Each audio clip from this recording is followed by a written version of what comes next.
Everybody, please welcome back to the program my baby, Jane Goodall.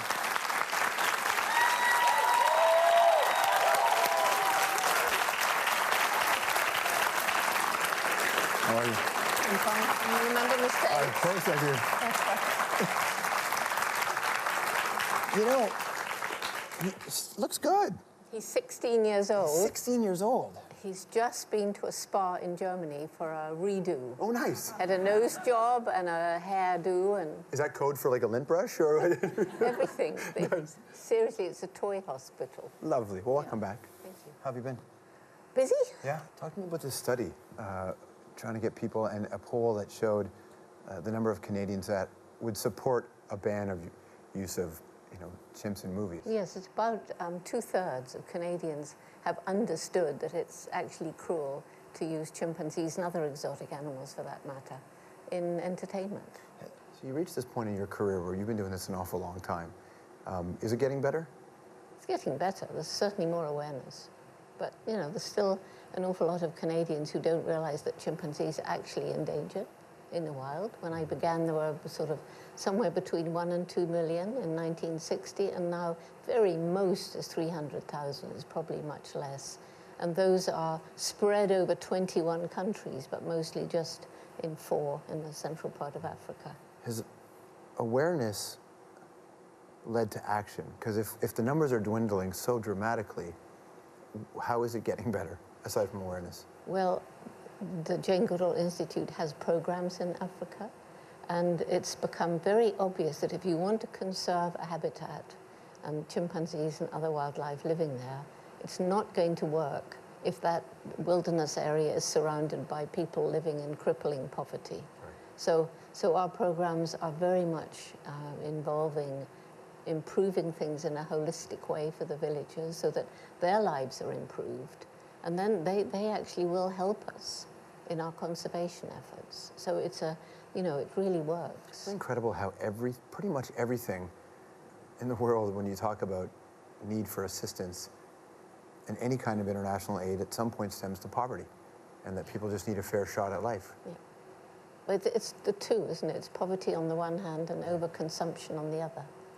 That's and at the same time, population growth. So this is creating a very bad situation. Let me play a clip. Let's go back with the wonderful Barbara Frum. Could you imagine when you went in there first that you would still be in the same area looking at the same group of animals so many years later? No, I thought about 3 years maybe, but Louis Leakey reckoned it would be 10.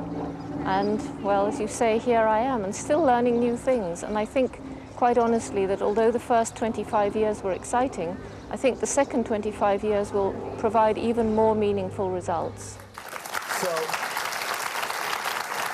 the good doctor, of course, with the icon, the wonderful Barbara Frum, you said, hopefully the next 25. It has been 25 years since that clip. It's been more. It's been more. And here's the same old me plodding around, and we are still learning new things. Like we're being able to introduce new technology to help us find out things we couldn't have found out when I began.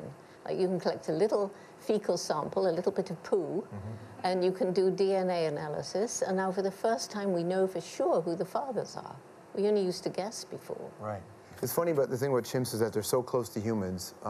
What's the DNA? How close are we? It's about 98.6% the same. That's incredible. It's incredible. And the immune system and the structure of the blood and the brain, ours is bigger. But otherwise the structure is virtually identical. And I'd say the big difference between them and us is the explosion of the human intellect. Right. So then the question, how come the most intellectual being to ever walk the planet is destroying its only home? You hear on the news about chimp attacks as well when people hear. I think one even happened on one of your places. Yeah. That just becomes a media frenzy. But chimps are incredibly dangerous. They are much stronger than we are. They're very volatile. They can fly into a rage. And unfortunately, this young man, he was a volunteer at the sanctuary, and he'd been there for several months.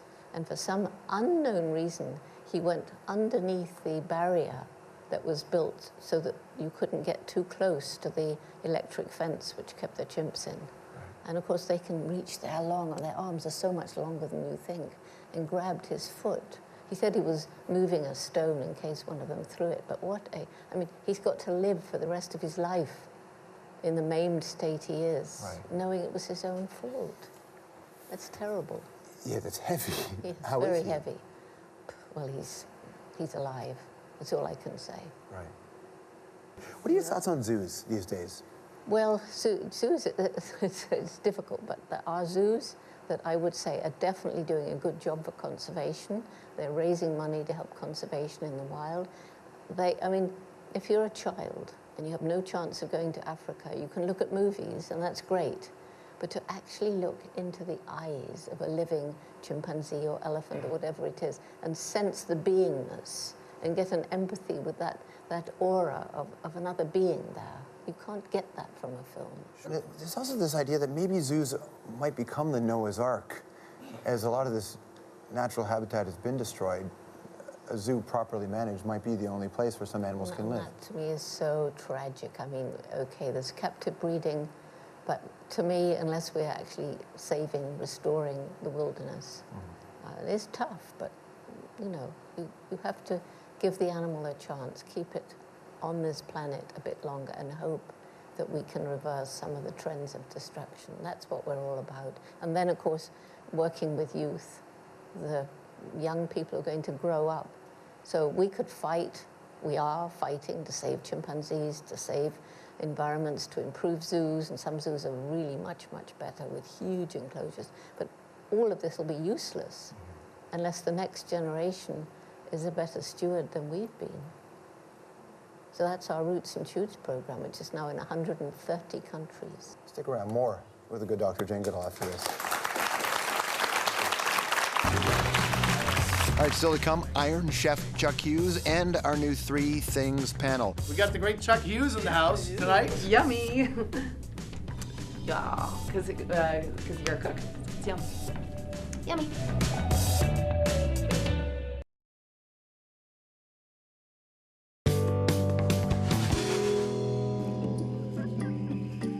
Every day I get up at 5:30, watch the chimps, eat a quick lunch of roots and water, then more chimp watching. After dark, I come home and think about chimps until it's time for bed. That's one of the great moments in one's career, right?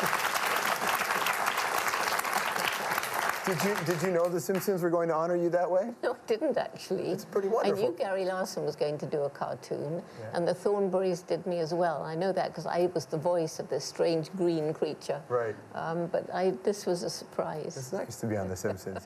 What's the one fear you had to get over quickly?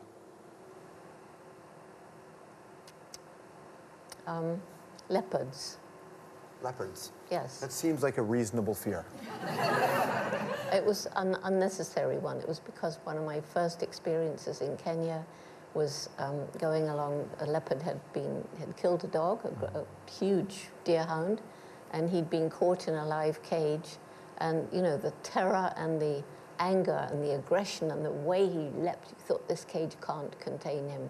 So that when I got to Gombe and knew there were leopards wandering around, you know, I just had, it was irrational, and I got over it. So I know from our trips to Haiti, and I've been to Pakistan and seen it before, there's so many great international community work happening in there, but there's always been that criticism, oh, it's the great white hope, it's the outsider coming in and telling people in a developing country what to do.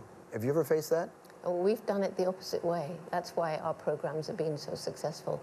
It's getting a group of local Tanzanians. This is how it began. It's now in Uganda and other places too. But a group of local people, not university people, but ones who were skilled as foresters and working with the health department. And instead of marching into a village with just what you say, you know, we're really sorry for you and we're here and we know better than you and this is what's going to happen, your lives are going to be improved. These people went in and they sat and they listened, they talked to the elders. What do you think would make your lives better? And it was never conservation to start with. It was better education, more food, and better health care. So we started there. And then gradually built it out with microcredit and water projects and, you know. So they, from the beginning, respected us because we respected them and we listened to them. It's always great to see you. Thank you so much. Thanks, George. Go to everybody. We'll be right back. You're wonderful. I love that.